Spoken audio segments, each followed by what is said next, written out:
मला असं वाटतं आपल्याकडून मिळालेल्या माहितीनुसार संपूर्ण कुटुंब उतरले. अजून घरात कोणी राहिलं असेल तर त्यांनाही त्यांनी निवडणूक प्रक्रियेमध्ये उतरावं.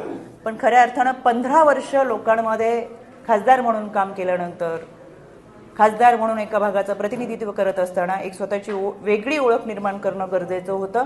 की तिथं जर तुम्ही म्हणताय की त्यांना संसद रत्न पुरस्कार मिळालाय, त्याची इतक्या मोठ्या प्रमाणात जाहिरात केली आहे, तर घरातल्या इतर लोकांची आणि आपल्या वडिलांची एवढी मदत घेऊन प्रचार करायची गरज भासली नसती.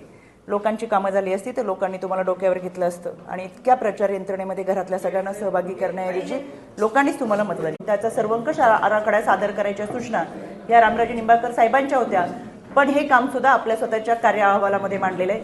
श्री क्षेत्र जेजुरी ठिकाणच्या विकास कामांसाठी दिलेला निधी हा महायुती सरकारने मुख्यमंत्री आणि दोन्ही उपमुख्यमंत्र्यांच्या उपस्थितीमध्ये तिथलं देवस्थानचं भूमिपूजन ते सुद्धा आपल्या कामावर मांडलेलं आहे.